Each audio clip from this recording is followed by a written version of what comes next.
अस्सलाम वालेकुम and welcome back to my YouTube channel. तो स्टूडेंट्स, आज की वीडियो में हम डिस्कस करेंगे कि मैनुअल हैंडलिंग से हमें जो कॉमन टाइप की इंजरीज़ का एक्सपोजर हो सकता है वो कौन सी हो सकती हैं। सबसे पहले हम बात करें मैनुअल हैंडलिंग की। तो मैनुअल हैंडलिंग क्या है? लिफ्टिंग, कैरिंग, पुशिंग या pulling of a load by your body force. अगर आप अपनी बॉडी फोर्स के साथ कोई भी लोड उठा रहे हैं, रख रहे हैं, पुश कर रहे हैं, पुल कर रहे हैं, तो हमारा मैनुअल हैंडलिंग कंसिडर होगा। अब मैनुअल हैंडलिंग क्या हो सकता है? आप किसी एक प्रोडक्शन लाइन पे काम कर रहे हैं, छोटा लोड है, उसको रिपीटिव मोशन करके बार बार आप एक ही मूवमेंट करके अपना काम परफॉर्म कर रहे हैं, या किसी बड़े हैवी लोड को आप अकेले उठा रहे हैं या किसी की हेल्प के साथ उठा के आप मूव कर रहे हैं, दोनों कंडीशन में मैनुअल हैंडलिंग आएगा। अब मैनुअल हैंडलिंग से होने वाली इंजरीज़ कौन सी हैं? तो मोस्टली हमारे पास मस्कुलोस्केलेटल इंजरीज़ होती हैं, जो मैनुअल हैंडलिंग की वजह से हमारे बॉडी के एक्सपोजर की वजह से हमें फेस करनी पड़ती हैं। अब कॉमन टाइप में जो सबसे बड़ी मेजर टाइप है वो हमारी बैक इंजरी है। अब बैक इंजरी क्या होगी? हमारी जो स्पाइनल कॉर्ड है, जो हमारी बोन है, हमारे पास सेपरेटेड होती है स्मॉल बोन के साथ, उसके बीच में डिस्क होंगी। अब डिस्क आपस में जॉइंट है। जब हम कोई हैवी लिफ्ट उठाएंगे, लोड उठाएंगे, तो क्या हो सकता है? बैक पे प्रेशर बनेगा। बैक प्रेशर बनने से क्या हो सकता है? हमारी वो डिस्क स्लिप हो सकती है। जब वो डिस्क अपनी स्पाइनल कॉर्ड के अपने एक रूट के अंदर से अपनी फिक्स पोजीशन से स्लिप हो जाएगी, तो क्या करेगी? डिस्कम्फर्ट बनाएगी। डिस्कम्फर्ट वो काफ़ी पेनफुल होता है, उससे हमें काफ़ी नुकसान हो सकता है। स्पाइनल कॉर्ड की, बैक पेन की, बैक इंजरी या डिस्क जो स्लिप की इंजरी है, वो हमारे पास काफ़ी ज़्यादा पेनफुल होती है। इसकी रिकवरी भी काफ़ी स्लो होती है। इसकी रिकवरी के लिए हमें कई मरतबा तो ऑपरेशन या सर्जरी भी करनी पड़ती है। उसके बाद भी कुछ लोग हमारे पास परमानेंटली डिसेबल हो सकते हैं। अगर हमारी रिकवरी हो रही है तो रिकवरी काफ़ी स्लो होगी, इनकम्प्लीट होगी। उसमें हमें काफ़ी टाइम, काफ़ी पेन, काफ़ी पेशेंस रखनी पड़ेगी और इस तमाम सर्कमस्टांसेस का सामना करना पड़ेगा। तो back pain is a major और नॉर्मल टाइप ऑफ इंजरी है, जो कि हमारे पास मैनुअल हैंडलिंग अगर हम उसको प्रॉपर मैनेज नहीं करेंगे तो होने के चांस ज़्यादा है।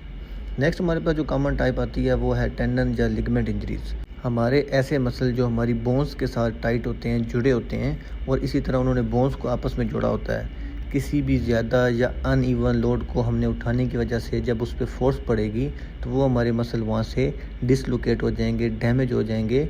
हमारे पास टेंडन या लिगामेंट इंजरीज़ हो सकती हैं ओवरलोडेड की वजह से। मसल टीयर हो जाएंगे, एक्सट्रीमली पेनफुल कंडीशन होगी। अब इसकी रिकवरी भी हमारे पास लॉन्ग टाइम रहेगी, ऑपरेशन करना पड़ सकता है। इसके हमारे पास रिकवरी के चांसेस भी कम होते हैं। अगर हमारे पास प्रॉपर रिकवर नहीं होगा तो लाइफ टाइम हमें उसका पेन जो है वो हमें कंसिडर करना पड़ेगा, बर्दाश्त करना पड़ेगा।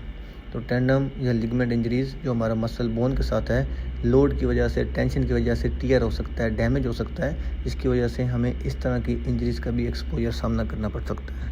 नेक्स्ट हमारे पास जो टाइप ऑफ इंजरी है वो हमारे पास मसल पेन हो सकता है। हमारे शोल्डर के मसल हैं, हमारे बाजू के मसल हैं, हमारे थाई के मसल हैं। हम ज़्यादा लोड, हैवी लोड उठाने की वजह से ओवरलोड होंगे मसल, तो मसल के अंदर हमारा मसल पुल हो सकता है, टीयर हो सकता है, जो कि पेनफुल होगा। इसका शॉर्ट टर्म इम्प्लीमेंटेशन है। अगर हमने इसको रिपीटिव रेस्ट दे दिया, हमने इसको प्रॉपर मसाज कर लिया, हमने सर्कुलेशन प्रॉपर कर ली, तो ये रिलीव हो सकता है, लेकिन ये भी काफ़ी पेनफुल कंडीशन होगी।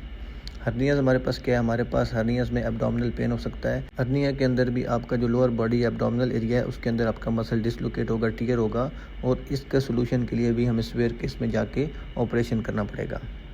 नेक्स्ट हम बात करें work related upper limb disorder की। तो हमारे पास सॉफ्ट टिश्यूज़ हैं, आर्म के, हैंड के, रिस्ट के, और रिपीटिव मोशन की वजह से क्या होगा?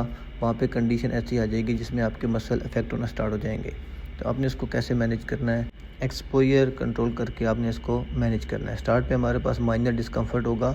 अगर हमने इसको मैनेज नहीं किया तो ये हमारे पास भी स्वेयर इंजरी या स्वेयर पेन की कंडीशन कर सकता है।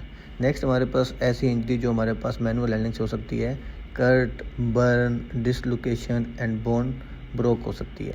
किस वजह से होगी? अगर हमने कुछ शार्प ऑब्जेक्ट उठा लिया, कट लग सकता है। अगर हमने टेम्परेचर नहीं देखा, वेल्डिंग वर्कशॉप में हॉट मेटल पीस को उठाएंगे तो बर्न भी हो सकता है। फिर डिसलोकेशन हो सकती है, आपका जो मसल है, जॉइंट है, डिसलोकेट हो सकता है, या बोन भी फ्रैक्चर हो सकती है। अगर कोई लोड आपके हाथ के ऊपर गिरेगा, पिंच पॉइंट हो जाएगा। तो फिजिकल इंजरीज़ भी हमारे पास मैनुअल हैंडलिंग से हो सकती हैं। तो ये हमारे पास वो टाइप ऑफ इंजरीज़ हैं जो मैनुअल हैंडलिंग की वजह से होने के चांस हैं। हमें रिस्क असेसमेंट में ये तमाम जो टाइप ऑफ इंजरीज़ हैं, जो रिस्क लेवल है, उनको मैनेज करने के लिए कंट्रोल मेजर रिक्वायर्ड रहेंगे। तो नेक्स्ट वीडियो में हम ये तमाम टॉपिक्स डिटेल से डिस्कस करेंगे। अगर आपको वीडियो अच्छी लगी हो तो वीडियो को लाइक करिएगा।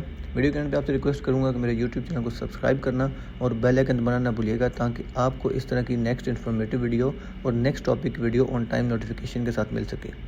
इस वीडियो को लिंक अपने उन तमाम दोस्तों के साथ शेयर करिएगा जो निबोश आईजीसी कर रहे हैं या निबोश आईजीसी करने का प्लान कर रहे हैं, ताकि उनके लिए निबोश आईजीसी को उर्दू या हिंदी ज़बान में समझना काफ़ी आसान हो सके। आपके वक्त देने का बहुत शुक्रिया।